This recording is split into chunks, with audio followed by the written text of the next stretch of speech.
Shalom, puji nama Tuhan. Kembali kita akan merenungkan firman Tuhan.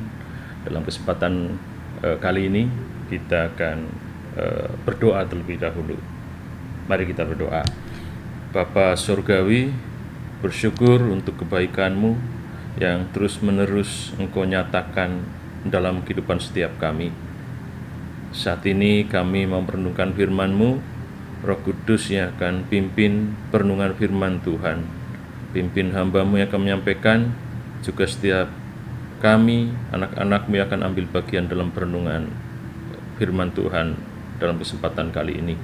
Kami bersyukur dan siap mengikuti perenungan dalam nama Tuhan Yesus Kristus kami berdoa. Amin. Puji nama Tuhan. Kita akan belajar firman Tuhan dari Roma pasal 12 ayat yang ke-16. Saya akan bacakan buat kita semuanya. Hendaklah kamu sehati sepikir dalam hidupmu bersama, janganlah kamu memikirkan perkara-perkara yang tinggi, tetapi arahkanlah dirimu kepada perkara-perkara yang sederhana. Janganlah menganggap dirimu pandai. Saudara semuanya, ini bagian dari nasihat Rasul Paulus kepada jemaat di kota Roma. Ya, dalam suratnya Paulus memberikan nasihat dan juga mengingatkan kepada jemaat di kota Roma bahwa sebagai orang-orang percaya mereka adalah anggota tubuh Kristus yang beragam tetapi terikat dalam satu ikatan kasih dan bergantung satu dengan yang lain.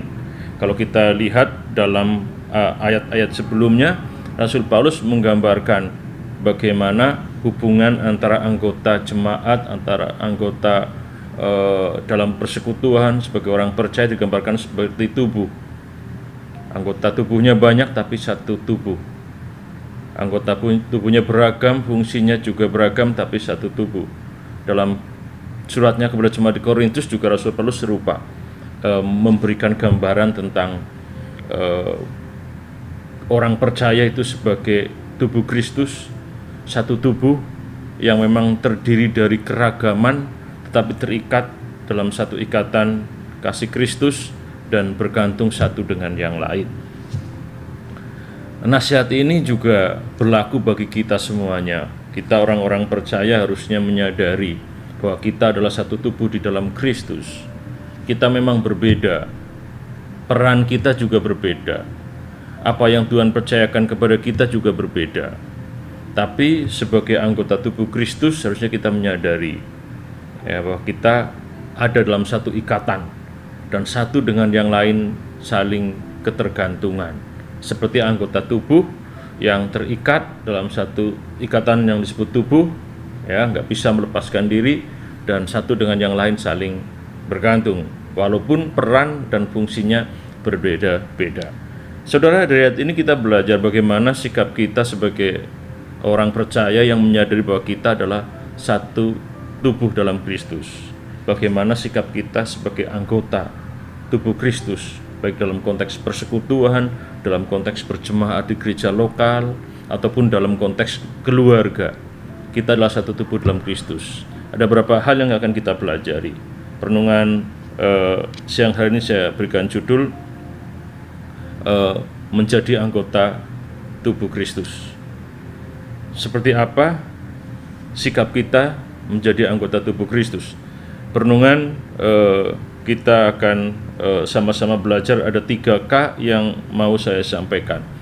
K yang pertama, bahwa sebagai anggota tubuh Kristus kita harus memiliki kesatuan hati. Hendaklah kamu sehati sepikir dalam hidupmu bersama. Artinya harus memiliki kesatuan hati. Kesatuan hati di sini bertentangan dengan perpecahan.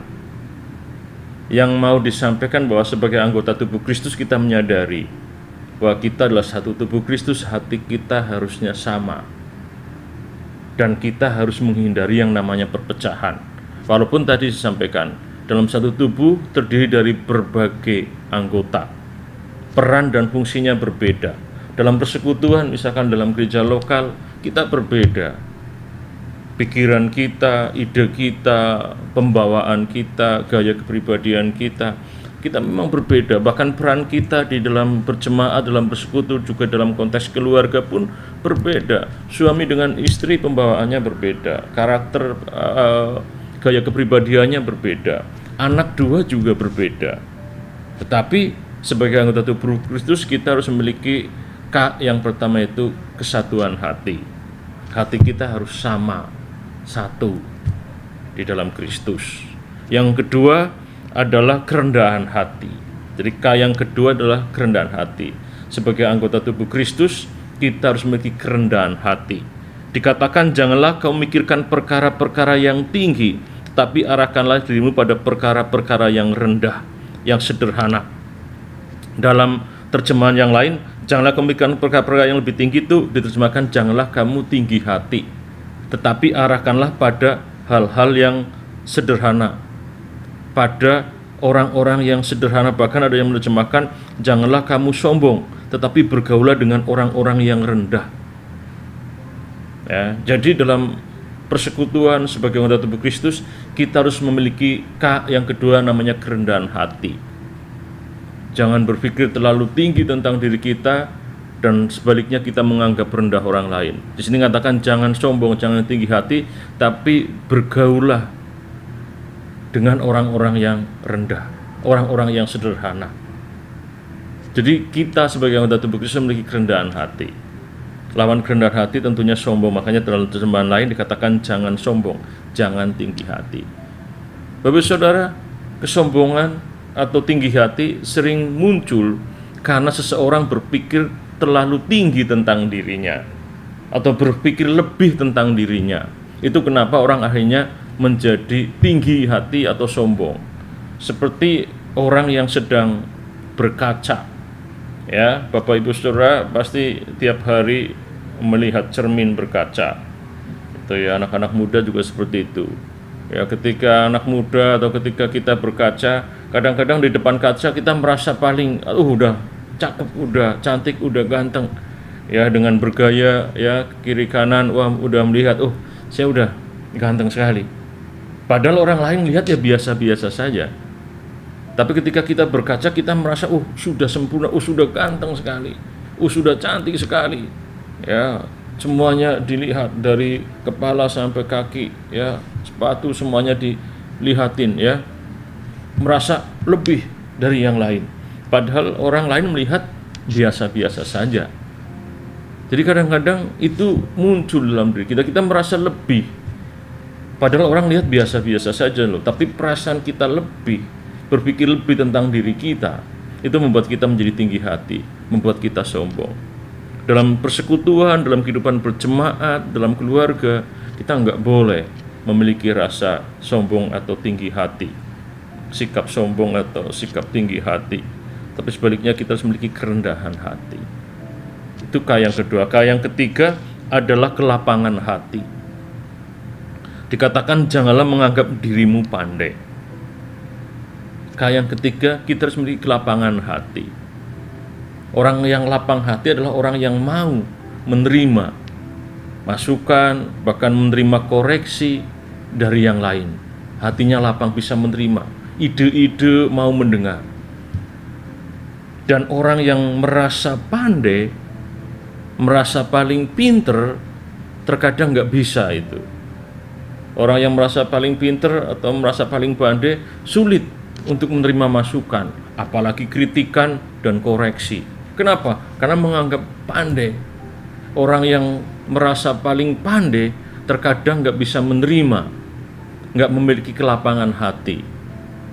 Baru berbeda pendapat sudah nggak bisa menerima, apalagi ketika dikritik, dikoreksi, itu merasa sakit hati. Ya, dengan kritikan ataupun dengan koreksi yang lain, nggak bisa menerima. Kenapa? Karena merasa paling pandai. Bapak Saudara, kita harus menyadari bahwa kita adalah orang-orang yang memang biasa, ya, dan kita belajar untuk menerima pendapat, masukan, bahkan arahan dari yang lain. Jangan merasa kita paling pandai. Bapak Saudara, saya yakin Bapak Saudara pernah melihat orang yang sedang memarkir, membantu orang untuk memarkirkan kendaraannya. Juru parkir itu sering mengarahkan ke kiri ke kanan terus atau balas, ya, kiri kanan balas dan seterusnya.